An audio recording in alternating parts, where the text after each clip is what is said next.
함께 읽은 이 요한복음 17장의 말씀은 예수님께서 대제사장으로서 제자들을 위해서 올리는 기도입니다. 그러니까 예수님께서 제자들을 위해서 지금 하나님께 기도를 드리는데, 그런데 예수님과 지금 함께한 12제자만이 아니라 사실은 그 제자들을 통해서 또 예수를 믿게 될 다른 제자들, 그러니까 오늘 우리와 같은 제자들을 바라보면서 주님이 하시는 기도입니다. 그 기도 가운데 오늘 본문에서는 예수님께서 우리들이 하나가 되게 해 주옵소서라고 기도를 하고 있습니다.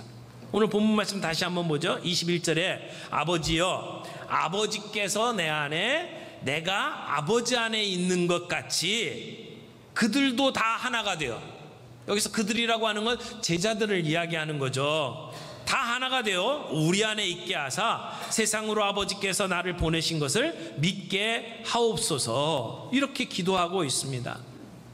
예수님은 우리가 하나 되기를 위해서 기도하고 있습니다.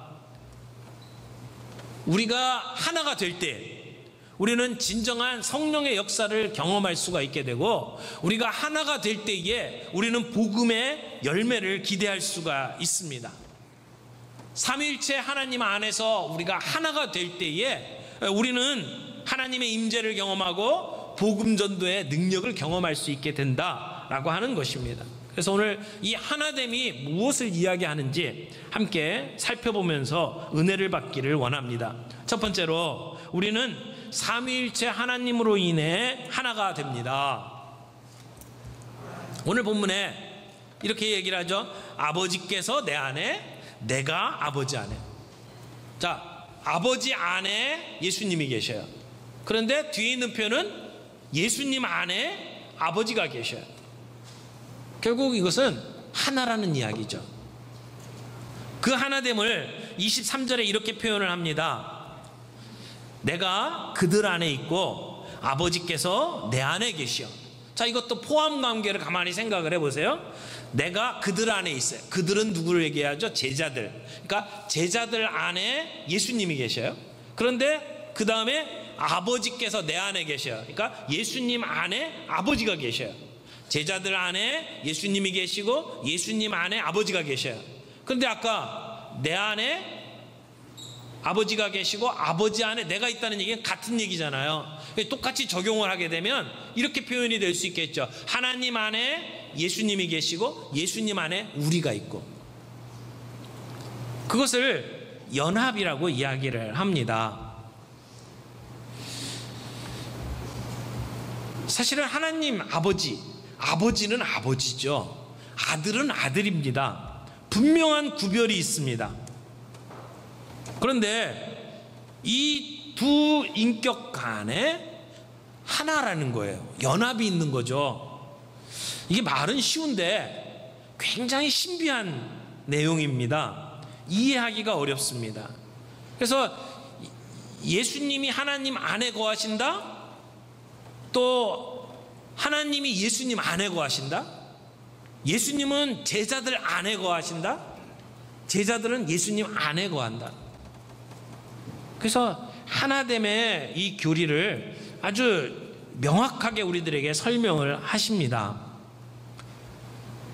하나님은 늘 파송하시는 하나님, 보내시는 하나님이에요. 우리를 구원하기 위해서 하나님은 이 땅에 예수님을 파송하셨어요. 오늘 우리가 구원을 누리고 살아가도록 하기 위해서 하나님은 이 땅에 성령님을 파송하셨습니다. 예수님이 이 땅에 오시고 성령님이 이 땅에 오셔서 하시는 중요한 일이 뭡니까? 하나님의 사람들을 아버지 앞으로 끌고 가는 거예요. 우리 이 땅의 사람들, 믿는 사람들, 택한 사람들을 하나님 아버지께로 이끄는 일들을 예수님께서 하시죠. 그래서 예수님은 중보자다, 이렇게 이야기를 하는 겁니다. 오늘 이 땅 가운데 예수님의 손에 이끌려서 하나님 앞으로 나아가는 사람들, 그 사람들을 교회라고 이야기를 하죠. 여러분, 교회는 건물이 아니라고 여러 번 말씀을 드렸습니다. 교회는 사람들입니다. 성도들입니다. 그 택함받은 백성들을 하나님 아버지께로 인도하는 일, 이것이 성자 예수님께서 하시는 일이죠. 그런데 오늘 예수님은 뭐라고 기도합니까? 그 이끄는 그 교회, 이끄는 제자들이 마치 하나님과 예수님이 하나가 된 것처럼 저들도 하나가 되게 해 주옵소서라고 기도를 하는 겁니다. 근데 그 주님 안에서 하나가 되는 일의 특징이 뭡니까? 두 번째, 하나 되면은 차별이 없다는 것입니다. 뭐가 없다고요? 차별이 없다고요. 어떤 차별이요? 여러분, 여기 우리가 예수님 안에서 하나가 된다라는 개념을 다른 얘기로 하면 우리가 그리스도 안에서 아들이 된다, 하나님의 아들이 된다라는 의미를 가지고 있습니다. 그러니까 하나님의 아들이 되었다라는 얘기는 상속자가 되었다, 또는 유업을 이을 자가 되었다, 이런 말이에요. 자, 유업을 잇는 일에 있어서 우리에게 중요한 이야기를 합니다. 너희는 유대인이나 헬라인이냐, 우리가 가지고 있는 문화의 장벽을 뛰어넘습니다. 종이나 자유인이나 우리가 가지고 있는 계급을 뛰어넘습니다. 남자나 여자나 성별을 뛰어넘습니다. 거기에는 차별이 없다는 겁니다. 인종, 사회적인 지위, 성별이 달라도 우리는 하나님의 아들이다, 우리는 하나가 되었다 라고 갈라디아서는 우리에게 이야기를 합니다.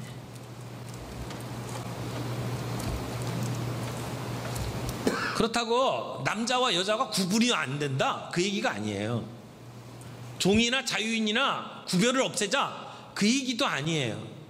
헬라인이나 유대인이나 모두가 하나가 되어야 된다라고 주장하는 것도 아니에요. 헬라인은 헬라인이고 유대인은 유대인이에요. 그런데 유대인들은 다른 이방 사람들을 볼 때 마음속에 늘 우월감을 가지고 살았습니다. 왜? 우리는 언약 백성이다. 그래서 자기 자신들이 이방 사람들보다 뛰어나다고 생각을 해왔어요. 물론 헬라인들은 자기네 나라, 자기네 사람들만 지혜로운 사람들이고 다른 나라 사람들은 다 지혜가 없는 사람이라고 생각을 했죠. 그러나 하나님의 자녀가 되고 유업을 이어받는 일에는 이런 차별이 없다는 것입니다. 우리 안에는 동일한 DNA가 있습니다. 하나님의 자녀들의 DNA입니다. 같은 피가 흐르고 같은 사랑을 받고 같은 영광을 누리고 같은 꿈을 가지고 살아가는 우리, 그래서 우리는 하나라고 이야기를 하는 것입니다. 여러분, 그런 하나됨을 성경에서는 이렇게 표현합니다. 너희는 그리스도의 몸이다.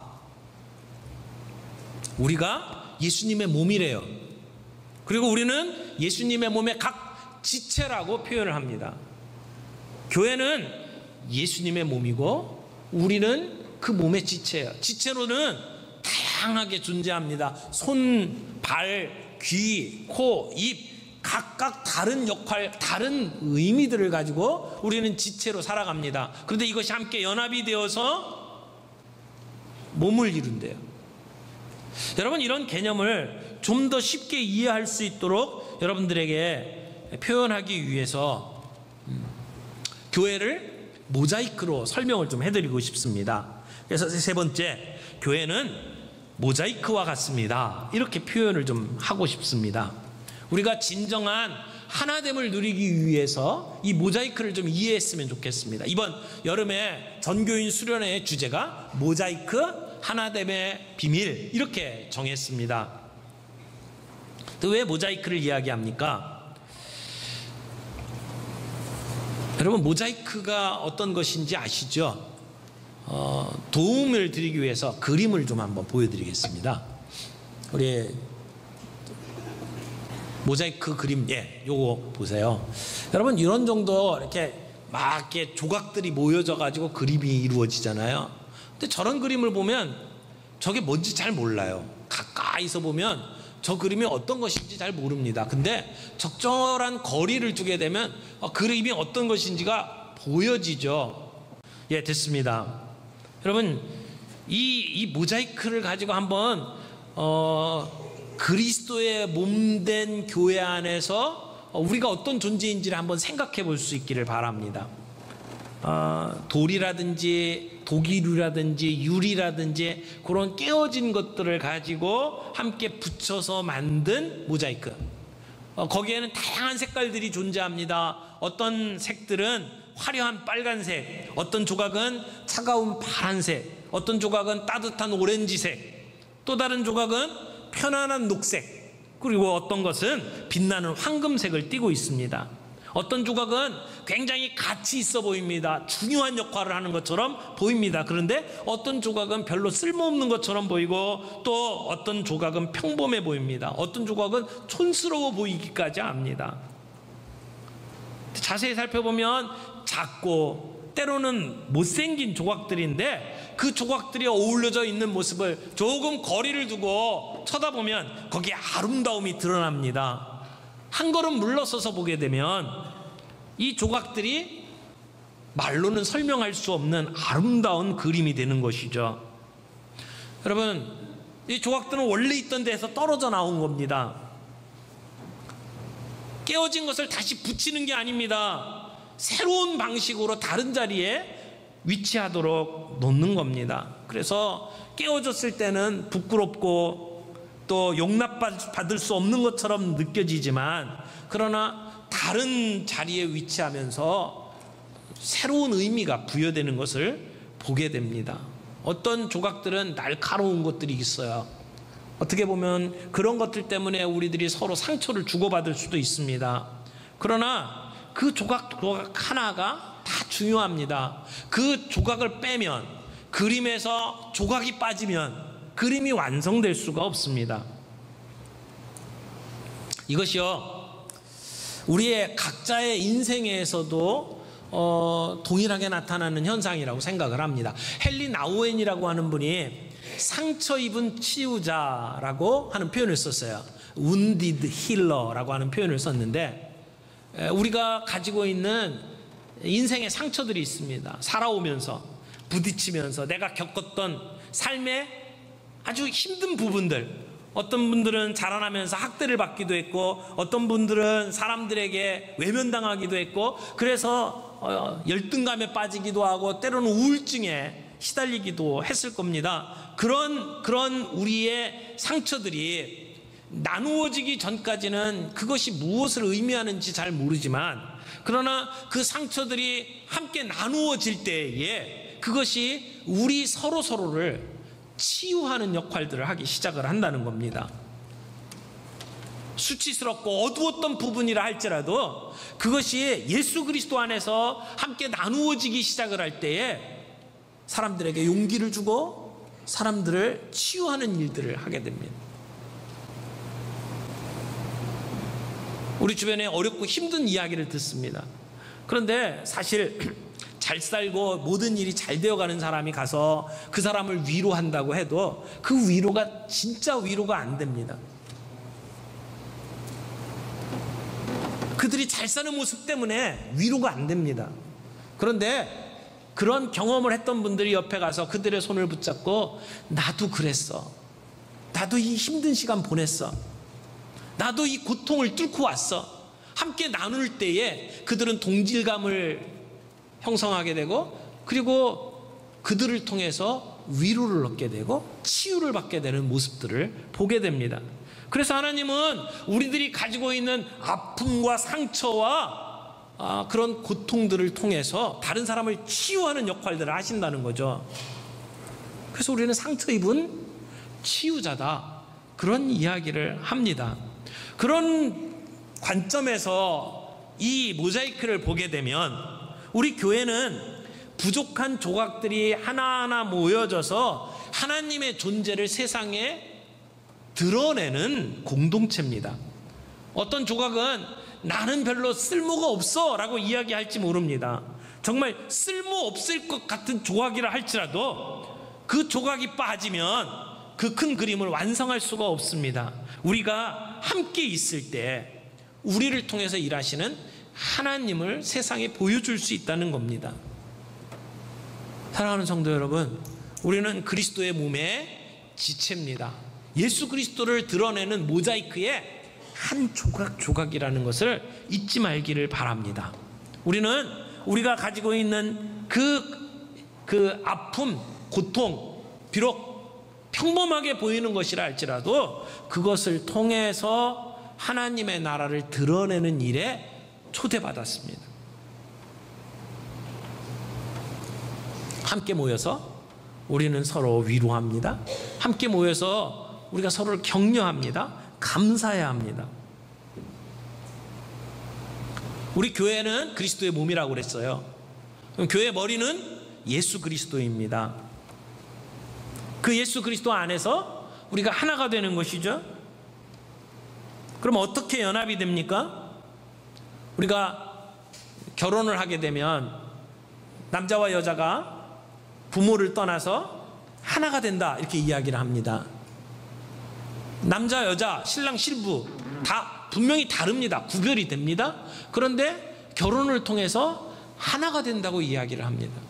그런 같은 개념이 우리가 각자 다른 지체지만 예수 그리스도 안에서 하나가 된다고 이야기를 하는 것입니다. 어떻게 우리는 하나가 됩니까?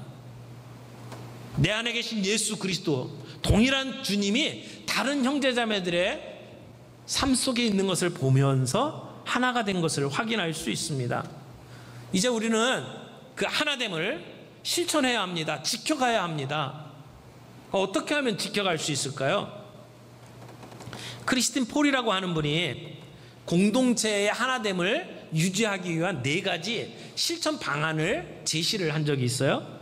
그 4가지가 이런 겁니다. 첫 번째는 감사로 살아가기, 두 번째는 약속하기, 그리고 약속을 지키기, 세 번째는 진실하게 살아가기, 진실을 말하고 진실함으로 살아가는 것, 네 번째는 손대접하기, 사람들에게 환대를 베푸는 것.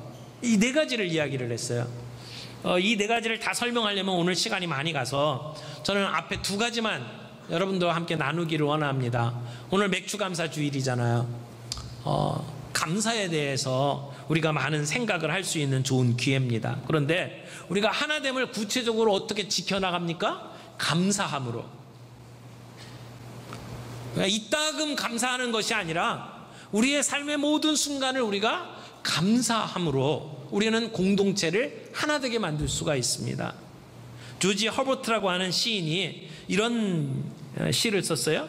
기쁠 때만 감사하지 않게 해 주십시오. 감사하는 마음이 나의 심장 박동이 되어 당신을 찬양하게 하소서.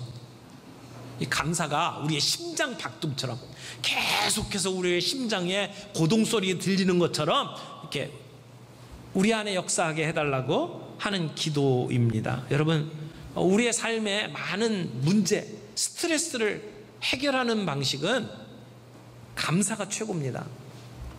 스트레스 연구로 노벨상을 받았던 한스 셀리 박사가 있습니다. 하버드 대학교 교수인데 그분이 이제 나이가 들어서 모든 일을 마치고 은퇴할 때 되었을 때에 마지막 강연을 했습니다. 강연장에 많은 사람들이 모여들었는데 그때 강연을 끝나고 내려오는 찰나에 한 학생이 그 교수님에게 이렇게 물어봤습니다. 교수님, 우리가 스트레스 홍수 시대에 살아가는데 이 스트레스를 이길 수 있는 길을 딱 한 가지만 알려주십시오. 이렇게 질문을 던졌어요.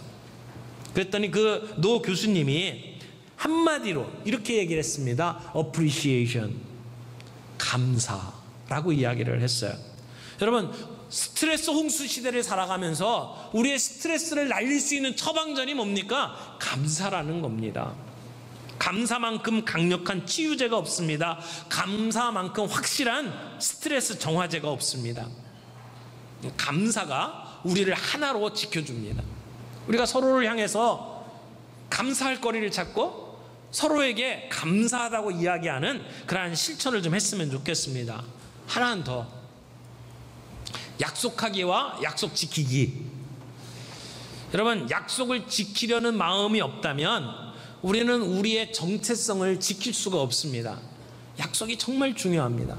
근데 요즘은 우리가 약속을 하고 사인을 하고 도장을 찍어도 그걸 헌신짝처럼 버리는 시대에 살아가고 있습니다. 결혼식 때 서약을 합니다. 뭐 흰머리가 검은 머리가 흰머리가 될 때까지 뭐 어떻게 하겠다고 다 선서까지 했잖아요. 그리고도 조그만 문제가 생기면 뭐 성격 차이 뭐 별별 이유를 다 들어서 그 모든 서약들을 그냥 헌신처처럼 버리는 것이 요즘의 시대 아닙니까? 제가 얼마 전에 한 글을 읽었는데 실화를 바탕으로 쓴 소설입니다. 서약이라고 하는 소설인데 그 소설 이야기를 이렇게 보면 이런 그 이야기를 담고 있습니다. 거창 읍내에 있었던 이야기를 가지고 시작을 합니다. 30대 중반의 한 여인이 실오라기도 거치지 않은 채 거창 읍내를 쏘다니기 시작을 합니다. 부끄러운 걸 다 보여주면서 근데 얼굴에는 수심이 없어요. 너무나 평화로워요. 그래서 거창 읍내의 모든 사람들에게 명물이 되어버렸습니다. 근데 그렇게 사람들에게 알려질 때쯤 되면 한 사람이 자전거를 타고 헐레벌떡 쫓아옵니다. 그리고 여인에게 옷을 대충 걸치고 그리고 집으로 데려갑니다. 그 사람 별명이 있어요.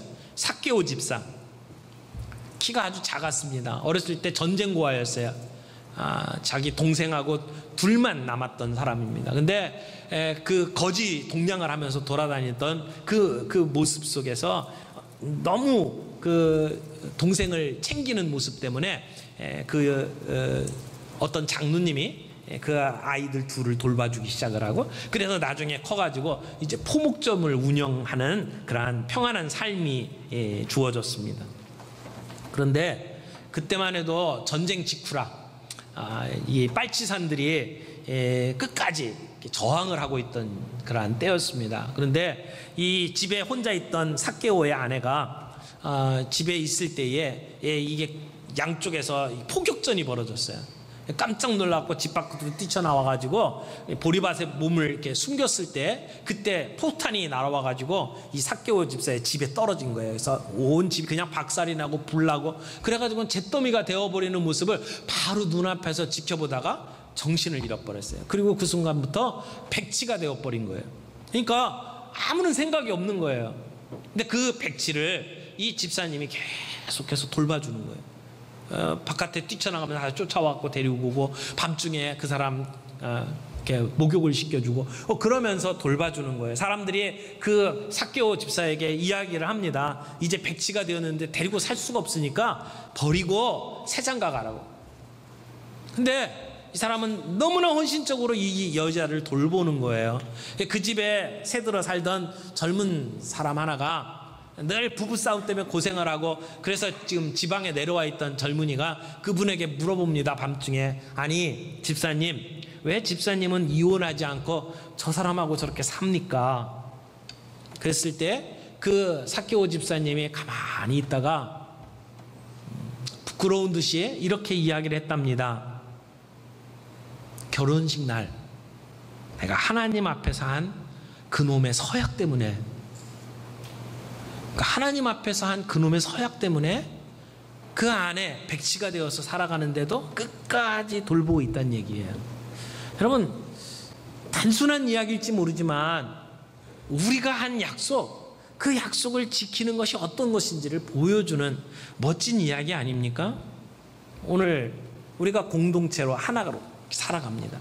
우리가 했던 이야기, 그 이야기, 약속에 대해서 신실하게 지켜나가기를, 우리가 그런 마음을 가지고 우리가 살아간다면 우리의 공동체 하나로 만드는 일, 또 하나로 지켜가는 일 감당할 수 있을 것이라고 생각을 합니다.